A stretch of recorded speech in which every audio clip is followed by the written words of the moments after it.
खुलुमबाय लोगोफोर, नोंथांमोनखौ डियार ब्रह्म चेनेलाव आरो फिन खेबसेबाव बयखौबो बरायनाय जाबाय। आं दिनै नोंथांमोननि सिगाङाव आरोबाव माखासे सानसेनि खौरां लानानै फैबावलायबाय। आसा खालामो नोंथांमोनहा खौरांखौ खोनासंनानै मोजां मोनगोन। आरो बेजों लोगोसेनो नोंथांमोनहा खौरांखौ खोनासंनानै मोजां मोनोब्ला अन्नानै चेनेलखौ लाइक, साबस्क्राइब, कमेन्ट आरो शेयार खालामनानै होलांब्लानो जाबाय।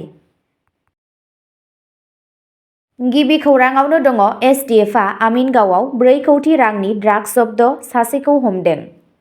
आसाम पुलिसनि स्पेशेल टास्क फर्स एसटिएफआ फेग्रा मुवानि बेरेखा अपारेशननि समाव आमिनगावआव फ्राय 4 कौटि रांनि हेर'इन जब्द खालामो।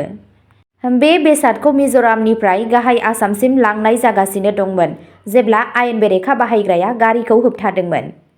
बे जाथायजों सोमोन्दो थानाय सासे सुबुंखौ खानाय जादों। उफ्रा पुलिस सामलायगिरि कल्याण कुमार फाटकनि दैदेननायाव अपारेशनाव रेबथुमनाय नम्बर NL01AE1147 गोनां गंसे ट्राकनि थाखुमानाय कम्पार्टमेन्टनि सिङाव दोनखोमानाय 600 ग्राम हेर'इन बोखांनो हायो। बिबानगिरिफोरा गारिनि सिङाव गासै 50 पेकेट आयेन बेरेखा बेसाद नागिरना मोनो। पुलिसनि सुलुंनि बायदिब्ला हमजानाय सुबुंखौ बरपेटानि थागिरि आमिर हुसैन खान होनना सिनायथि होदों।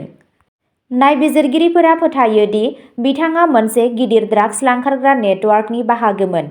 एसटिएफआ आयेन बेरेखा फालांगिजों लोब्बा थानाय गुबुन सुबुंफोरखौ सिनायनो थाखाय गावसोरनि नायबिजिरनायखौ सोलिगासिनो दं। नैथि खौराङाव दङ श्रीभूमि फरायसालियाव खानाय सिननायखौ लानानै फरायसाखौ गाग्लोबनायनि अजद। बिमा-बिफाया राहा लानो दाबि खालामदों। सासे फोरोंगिरिजों अजद होजानाय देहायारि गाज्रि बाहायनायनि जाथाया आसामनि श्रीभूमि जिल्लायाव र'लान्ड मेम'रियेल गोजौ फरायसालियाव रागा जोंखांदों, जेराव सुलुंनि बायदिब्ला फरायसालिनि साजायनाय खान्थिखौ मानिनायनि उनावबो सासे 3थि थाखोनि फरायसाखौ गाग्लोबनाय जादोंमोन। फरायसानि बिफाया होनाय अजदनि बायदिब्ला फरायसालि खुंथायआ मोनसे बिथोन होदोंमोन, जायनि थाखाय फरायसाफोरा गावसोरनि खानायखौ गुसुं खालामनांगौनि गोनांथि दंमोन। बबेखानि नेम-खान्थिखौ मानिनायनि उनावबो गथ'खौ अजद होनाय बायदियै थाखो खथानि सिङाव सासे फोरोंगिरिया बिनि खानायखौ बोदोंमोन। गोबां गुबुन बिमा-बिफाफोराबो रोखोमसे अजदफोरजों सिगांबोदों, जाय फरायसालिनि आब्रुथियारि हुदाफोरनि सायाव जिंगा सिखांदों। बे जाथाया फरायसालिनि सोरगिदिं जेंनाखौ बांहोदोंमोन। रागा जोंनाय बिमा-बिफाया दायनिगिरि फोरोंगिरिनि बेरेखायै थाबैनो राहा लानो दाबि खालामदोंमोन। गोहोम गोग्लैनाय फरायसानि बिफाया नेमखान्थि बायदियै प्रिन्सिपालनो मोनसे लिरनाय अजद गथायदोंमोन।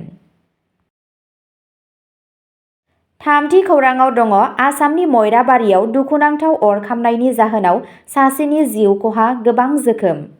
8 फेब्रुआरि हर गेजेराव मयराबारिनि दलाइगाव पन्चायतनि सिङाव थानाय वार्ड नं 6 बरताल कछारी गावआव गिख्रंथाव अर खामनायनि जाहोनाव सासे देहायारि लोरबां सुबुंनि जिउ खहा जायो आरो गोबां थागिरिफोरा गोब्राबै जोखोम जायो।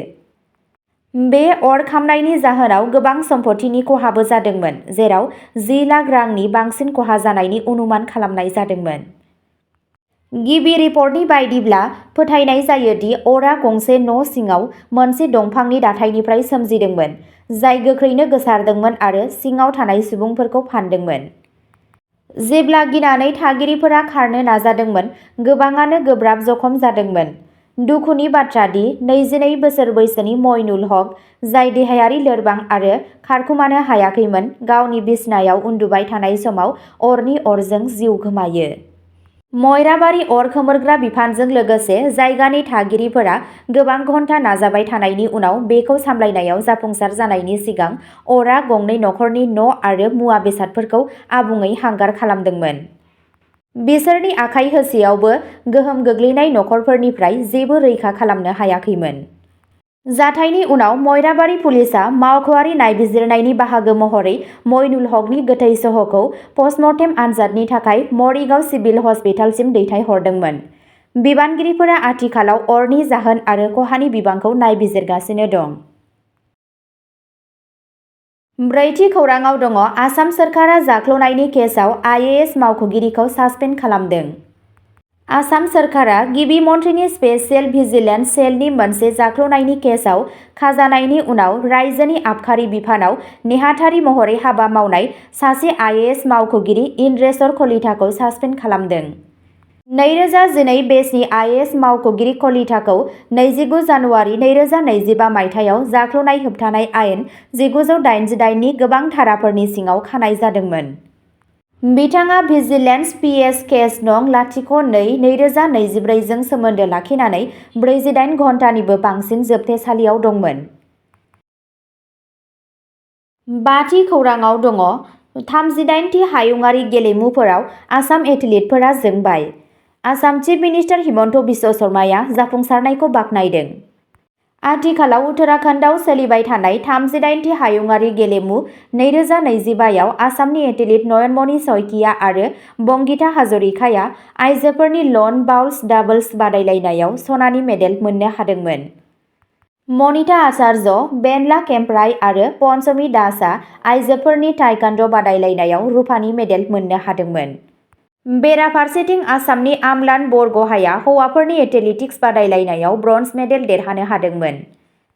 बे जाफुंसारनायनि उनाव आसामनि गिबि मन्थ्रि हिमन्त बिश्व शर्माया साबायखर बावदोंमोन आरो चेम्पियनखौ बरायदोंमोन।